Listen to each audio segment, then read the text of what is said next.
Hey guys, welcome back to another video on the channel. So I have great news. I finally just made my first sale on TCGplayer. So I am on my way to becoming a level 2 seller. I just need one more sale.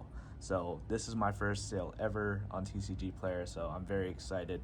And I actually sold 4 of these Sable Eyes here. So I had them listed at $1.22 per card, and so the total came out to $4.88, and they also paid 99 cents in shipping.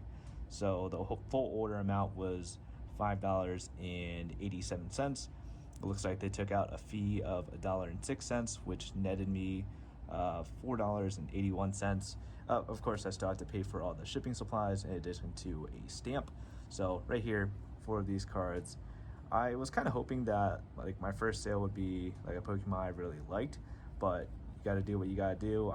It's not that I don't like Sable Eye, it's just he looks kind of goofy. All right, so like I said, 4 of these cards, I'm going to throw them into a penny sleeve here.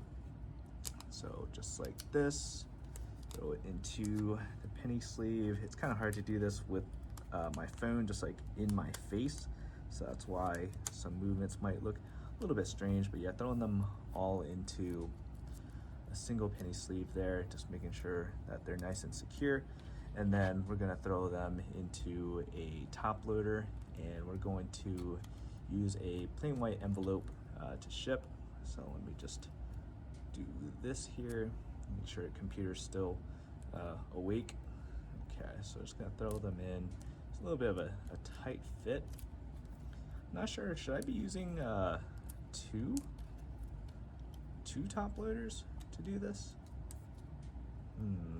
Because it is a very, very tight fit, and don't want to ruin the card.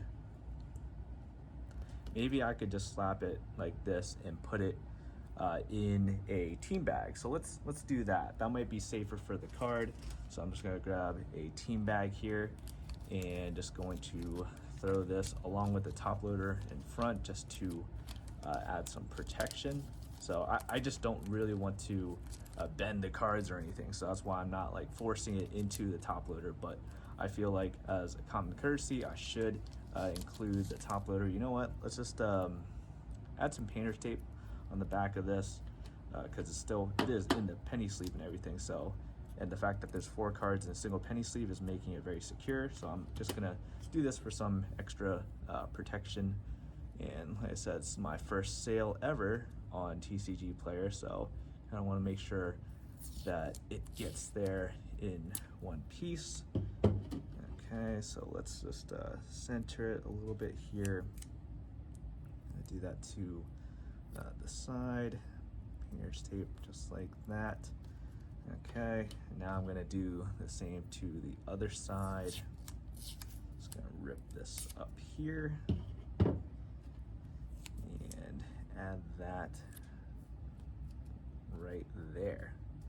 Okay, so now the penny sleeve is hooked on securely to the top loader, and that eliminated the risk of me bending the card while throwing it into the top loader. Now putting it in a team bag and removing the seal here. If I could do it, there we go. Okay, so just throwing the trash away and going to as securely as I can put it just like that. And there we go. We have it being pretty secure here. Let's see. Yeah, no movement whatsoever within the team bag. So at this point, I'm going to be shipping this in a plain white envelope here. Now, again, since I'm new, like I'm sure there's like tactics and stuff that you guys might have discovered at this point, but I don't really know them. So if I'm seeing, or if I'm doing anything wrong, please let me know in the comment section below. Okay, so next, all I'm gonna do is write my address at the top, and then their address here, and place a stamp here, and that is going to be good to go. So I'm not gonna be showing that part because that is personal information, but just wanted to also give you guys a quick update that I also made 2 more sales on Facebook Marketplace. I sold 2 packs of 51. So going to be including 2 packs of 50 in addition to 1 holo each. They actually messaged me and picked these holo out specifically. Looks like I'm getting more messages on Facebook. So a lot of sales on Facebook happening at the moment. Another thing that happened recently was that I made a deal with somebody and sold 200 trainer cards for 15 bucks. And that's because just trying to offload those so I could buy booster boxes and such. So gonna be putting these out for porch pickup for somebody tomorrow. So that's a net total of $12 for this sale, $15 for the sale of the trainer cards, which I will be packaging for another video. So hope you guys enjoyed the first sale of my TCG seller profile, and thank you guys for watching. I'll see you guys later.